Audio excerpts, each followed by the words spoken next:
नमस्कार, मैं रजनीश और आपने देखना शुरू कर दिया है अपना बिहार झारखंड।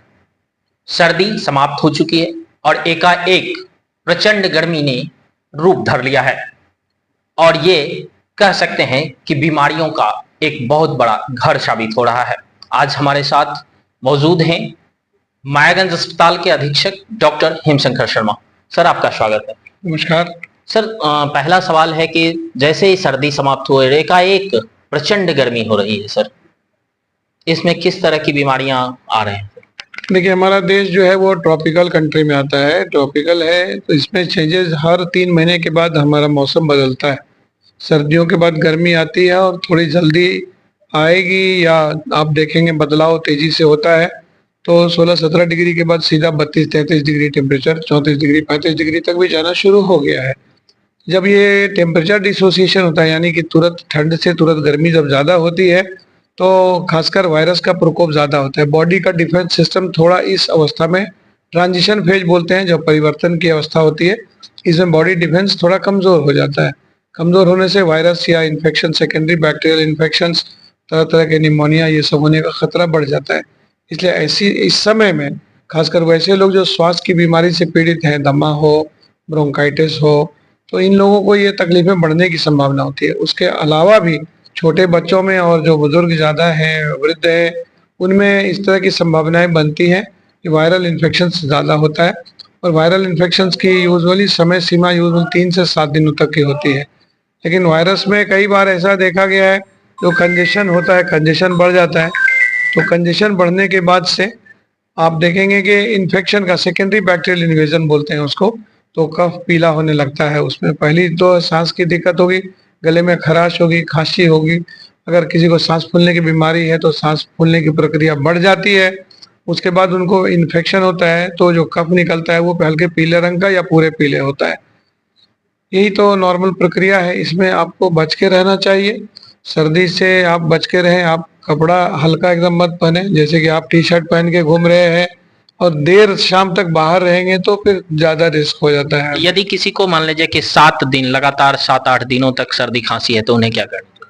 ज्यादातर सर्दी खांसी होने से प्रॉब्लम होता है, या तो अपर रेस्पिरेटरी ट्रैक्ट यानी साइनसाइटिस का प्रॉब्लम होता है, गले में टॉन्सिलाइटिस हो सकती है, फेरिंजाइटिस हो सकती है, या नीचे लोअर रेस्पिरेटरी ट्रैक्ट इन्फेक्शन, जहाँ चेस्ट इन्फेक्शन है, ब्रोंकाइटिस है, निमोनिया है, ये सब हो सकता है। अगर 3 दिनों से ज्यादा आपको रहे सर्दी, नज़ला रहे, तो आपको कुछ करने की आवश्यकता नहीं है। एक आध डीकंजेस्टेड या विटामिन सी ले सकते हैं, गर्म पानी पीजिए और भाप लीजिए, इससे काम आपका चल जाएगा। लेकिन अगर 3 दिनों के बाद भी तकलीफें बनी रहे और कफ पीला आने लगे, तब एंटीबायोटिक की लेने की आवश्यकता होती है। एंटीबायोटिक हमेशा चिकित्सक से पूछकर सही मात्रा में, यानी सही डोज का आकलन करते हुए, बॉडी वेट के हिसाब से और उम्र के हिसाब से ही होना चाहिए। गलत दवा या ओवर द काउंटर आप पहुंच गए, दुकान से कोई भी दवा लेके खा गए, एक दवा ने नहीं सुना, दूसरे दिन फिर दवा बदल ली, तीसरे दिन दवा बदल ली, ये प्रक्रिया बिल्कुल गलत है। किसी भी दवा को लेने के बाद आप कम से कम उसका 5 दिन एंटीबायोटिक का सेवन करेंगे, तभी आप चेंज करेंगे। और ज़्यादातर जो एंटीबायोटिक्स होती है रेस्पिरेटरी ट्रैक्ट इन्फेक्शन में, या तो एजिथ्रोमाइसिन ग्रुप की दवा होती है, या क्लैरिथ्रोमाइसिन के ग्रुप की दवा होगी, या फिर आपको एमॉक्सिक्लेव ग्रुप की दवा हो सकती है, डॉक्सीसाइक्लिन हो सकती है। ये छोटी छोटी दवाइयाँ होती हैं। मरीज के अगर कोई कोमोर्बिड कंडीशन है, यानी मरीज अगर डायबिटीज से पीड़ित है, किडनी बीमारी से ग्रसित है, ब्लड प्रेशर है, या कोई और बीमारी साथ में चल रही है, तो उसके हिसाब से एंटीबायोटिक्स का सिलेक्शन करना पड़ता है। और दवाइयाँ व्यर्थ की नहीं लेनी चाहिए, बेवजह दवाइयाँ नहीं लेनी चाहिए। सर, एक और महत्वपूर्ण सवाल है सर, मायागंज अस्पताल में ओपीडी वार्ड में लगातार मरीजों की संख्या बढ़ती हुई देखी जा रही है, क्या व्यवस्था है? देखिए, हमारे यहाँ ओपीडी की संख्या बल जो बढ़ती जा रही है, तो इसका एक पॉजिटिव पहलू है। पॉजिटिव पहलू ये है कि लोगों को विश्वास हो गया है कि जो हमारी अभी सिचुएशन से, जो सरकार के द्वारा दी जा रही व्यवस्था है, उस व्यवस्था पर लोगों का विश्वास बढ़ा है, तभी तो लोग ज़्यादा आ रहे हैं। मैं यहाँ का विद्यार्थी भी, छात्र भी रहा हूँ, और मैंने यहाँ से शुरुआती दौर में करियर भी शुरू किया है। अभी मैं भले यहाँ पर अधीक्षक के पद पर हूँ, लेकिन विश्वास मैंने देखा है जगता हुआ और बढ़ता हुआ। और ये विश्वास इसी से हो जाता है सत्य कि आप हजारों की संख्या में हमारे यहाँ लोग आते हैं। हर प्रत्येक, खासकर सोमवार के दिन में तो 2500 से 3000 लोग आके ओपीडी में दिखवाते हैं, प्रथम पाली में भी और द्वितीय पाली में भी, जो शाम की पाली चलती है। हमारे यहाँ कुछ व्यवस्था में इधर चेंजेस हुए हैं। सॉफ्टवेयर का प्रॉब्लम था, सॉफ्टवेयर में हाल में बदलाव हुआ है। तो जो नया सॉफ्टवेयर है, उसमें जो हमारे लोग हैं जो करते हैं सॉफ्टवेयर अपलोड, जो स्टाफ हैं, वो पूर्णतः अभी दक्ष नहीं हो पाए हैं, उन्होंने 1-2 दिन का समय और मांगा है। तो लेकिन वो सॉफ्टवेयर भी थोड़ा स्लो है अभी, तो स्लो सॉफ्टवेयर में काम करने में थोड़ी दिक्कतें होती है। पिछले सॉफ्टवेयर से हम लोग जो काम कर रहे थे उसमें मात्र 30 सेकंड लगता था एक पेपर लोड करने में, अभी एक पेपर लोड करने में 2.5 से 3 मिनट लग जा रहा है।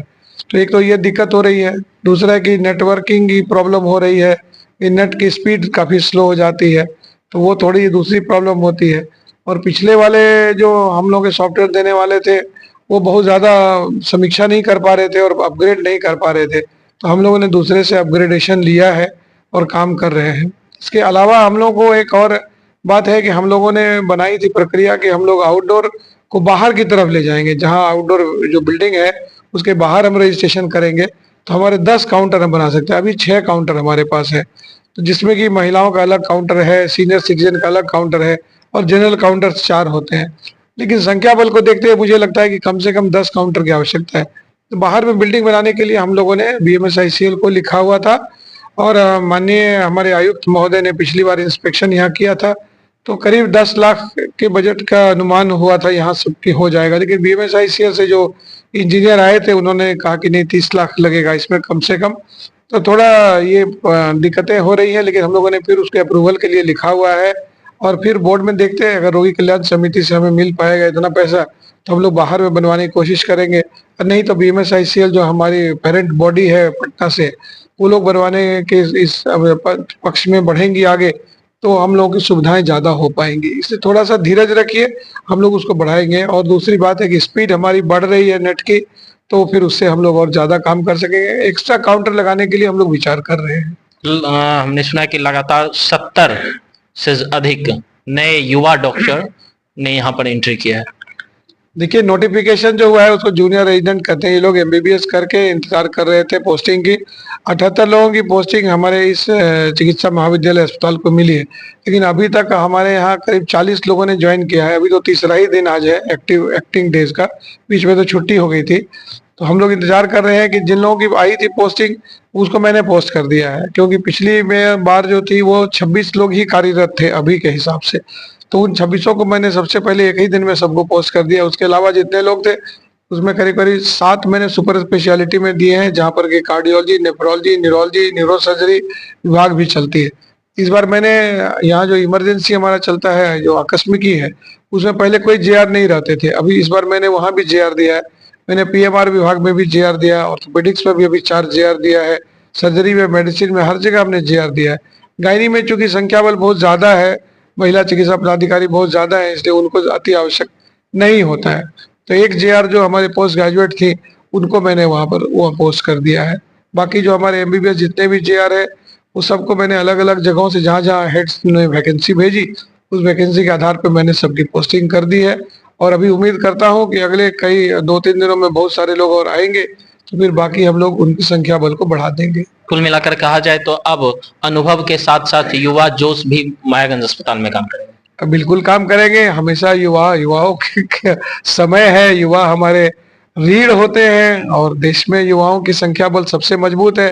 कहीं भी परिवर्तन की लहर सबसे पहले युवाओं में होती है, और युवा हमारे साथ चलेंगे तो हम लोग भी परिवर्तन की दशा और दिशा दोनों तय करने में, सरकार का जो कार्यक्रम है उसको लागू करने में कहीं पीछे नहीं रहेंगे।